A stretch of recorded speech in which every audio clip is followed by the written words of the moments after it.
आज हम लोग 12th का चैप्टर नंबर 2 का एनसीईआरटी का सॉल्यूशन देखेंगे। 3 क्वेश्चन हम लोगों ने कर लिया था। चैप्टर का नाम है इलेक्ट्रिक पोटेंशियल एंड कैपेसिटेंस और क्वेश्चन नंबर 3 तक हम लोगों ने कर लिया था। अब क्वेश्चन नंबर 4 देखना है, इसमें क्या कह रहा है। इसमें कह रहा है कि ए spherical conductor of radius 12 centimetre has a charge of 1.6 into 10 to the power minus 7 coulomb distributed uniformly on its surface. What is the electric field inside the sphere, just outside the sphere, and at a point 18 centimeter from the center of the sphere? तो यहाँ पर radius दिया हुआ है sphere का 12 centimetre और उसके ऊपर जो चार्ज है वो भी दिया हुआ है। चार्ज पॉजिटिवली चार्ज डिस्ट्रीब्यूटेड है यूनिफॉर्मली। तो इनसाइड द स्फेयर, स्फेयर के अंदर, कोई मेटालिक स्फेयर के अंदर इलेक्ट्रिक फील्ड का वैल्यू कितना होता है? 0। ये तो हम लोग पहले से ही जानते हैं। फिर जस्ट आउटसाइड और उसके बाद सेंटर से 18 सेंटीमीटर की दूरी पर। देखते हैं हम लोग सोल्यूशन। क्वेश्चन नंबर 1 का तो आंसर पता है कि इनसाइड ये स्फेयर है और इसका रेडियस r है मान लिए हैं, और इसका जो रेडियस है वो 0.12 मीटर। 12 सेंटीमीटर को हमने मीटर में कन्वर्ट कर दिया है। तो इसके अंदर इलेक्ट्रिक फील्ड का वैल्यू क्या होगा? 0। और फिर है जो कि जस्ट इसके यहाँ पर रेडियस के जस्ट बाहर, मतलब 12 सेंटीमीटर पर उसका इलेक्ट्रिक फील्ड का वैल्यू क्या होगा? इलेक्ट्रिक फील्ड का फॉर्मूला हम लोग को पता है मैग्नीट्यूड का, 1/4 pi epsilon naught into Q/r²। यहाँ पर 1/4 पाई एप्सिलॉन नॉट का वैल्यू हम लोगों ने 9 × 10⁻9 लिया है, और Q का वैल्यू क्वेश्चन में दिया हुआ था 1.6 × 10⁻⁻7 बाई 1.2। 12 सेंटीमीटर को हम लोगों ने मीटर में कन्वर्ट कर लिया है तो 1.2 आएगा, और r² का मतलब r × r मतलब 0.12 मल्टीप्लाई बाई 0.12। तो इस प्रकार से 9 को 1.6 से मल्टीप्लाई किया तो 14.4, और यहाँ पर जो चार्ज है वो आपस में जुड़ा तो चार्ज क्या हो गया? 2 हो गया। 9 और -7 = 2। फिर 0.12 मल्टीप्लाई बाई 0.12 किया तो 0.0144 आया, और उसके बाद फिर कैलकुलेशन किए इस प्रकार से। पॉइंट को यहाँ से हटाया तो ये 10 मल्टीप्लाई हो जाएगा, और यहाँ नीचे से जब पॉइंट हटाएंगे तो ऊपर में एक के बाद यहाँ पर जितने डिजिट हैं उतने जीरो से ऊपर मल्टीप्लाई हो जाएंगे। तो 144 इस प्रकार से कैंसिल आउट हो गया, और 10 to the power 1 2 3 4 5, तो 10 to the power 5 न्यूटन पर कूलॉम। फिर नेक्स्ट कह रहा है कि इलेक्ट्रिक फील्ड 18 सेंटीमीटर दूर कितना होगा। तो जब 18 सेंटीमीटर कह रहा है तो हम लोग चार्ज को क्या करेंगे? एक सेंटर में मान लेंगे, और वहाँ से जो इलेक्ट्रिक फील्ड का जो फॉर्मूला है वही लगने वाला है 1/4 pi epsilon naught into Q/r²।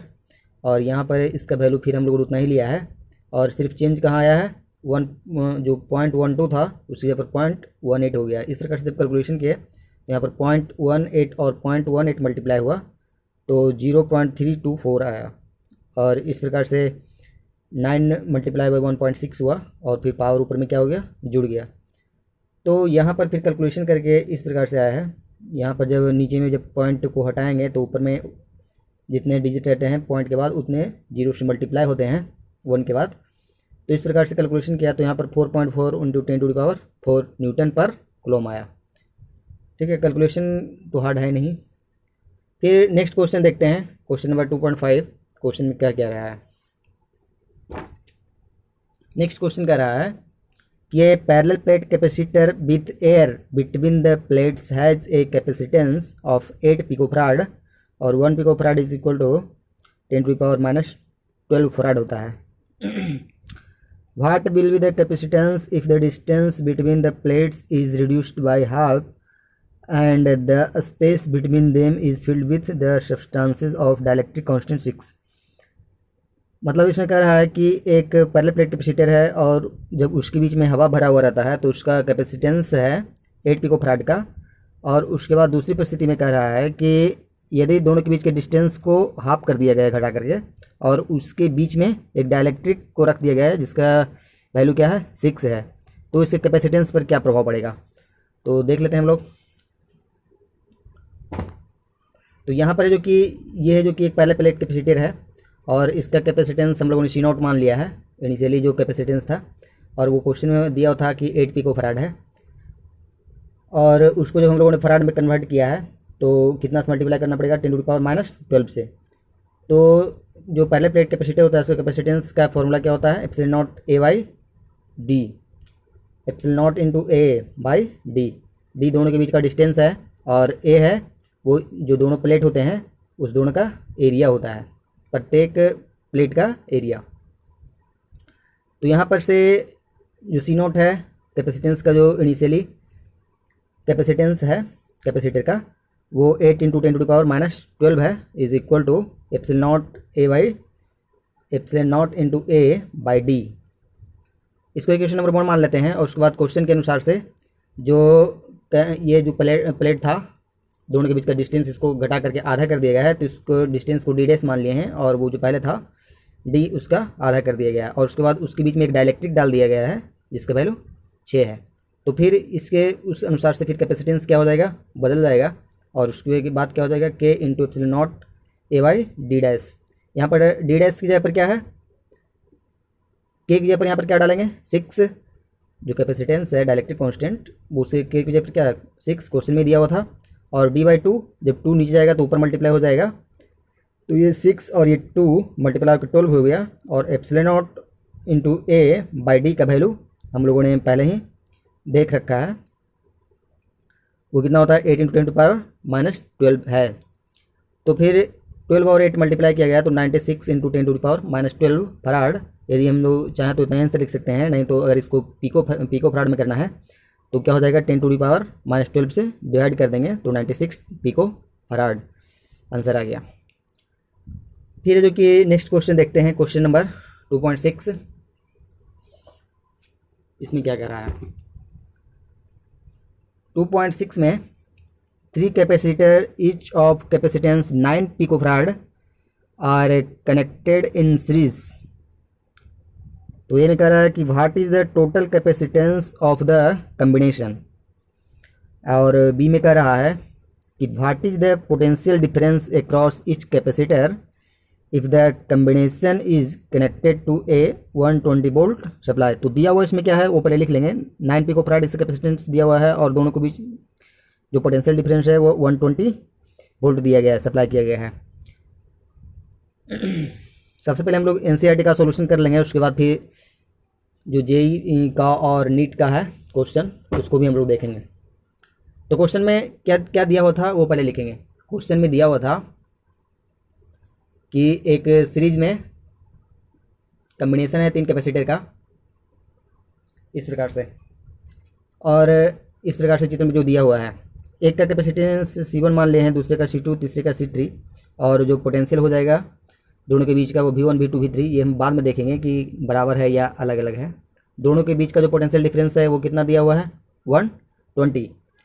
तो यहाँ पर कह रहा है कि जो सब है सब क्या है कैपेसिटर सभी बराबर है, और सभी का कैपेसिटेंस कितना है 9 पिकोफराड का है, तो C1, C2, C3 is equal to 9 picofarad.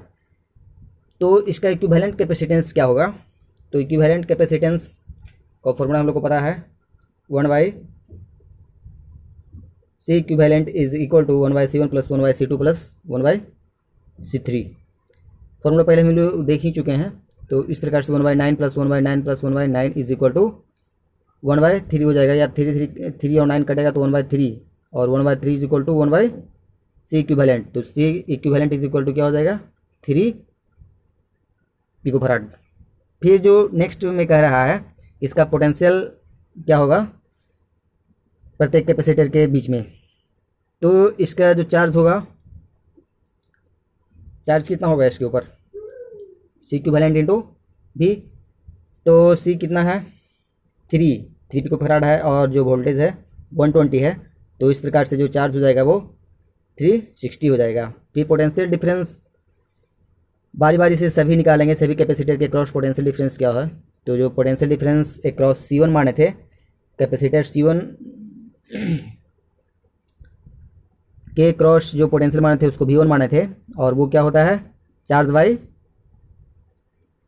उसका जो कैपेसिटेंस होता है कैपेसिटर का। तो चार्ज कितना था 360/9 इज इक्वल टू क्या हो गया 40 वोल्ट।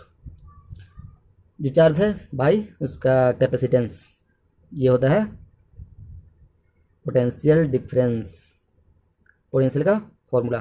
फिर उसी प्रकार से अक्रॉस C2 उसको पोटेंशियल कितना हो जाएगा, V2 हम लोगों ने शुरू में ही मान रखा था।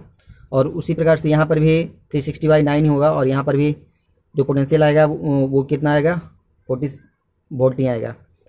फिर C3 के अक्रॉस जो कैपेसिटर जिसको C3 माना था, जिसका कैपेसिटेंस C3 था, और उसका जो पोटेंशियल डिफरेंस उसको क्या V3 कहे हैं, और यहाँ पर भी उतना ही आने वाला है, 360/9 = 40 वोल्ट।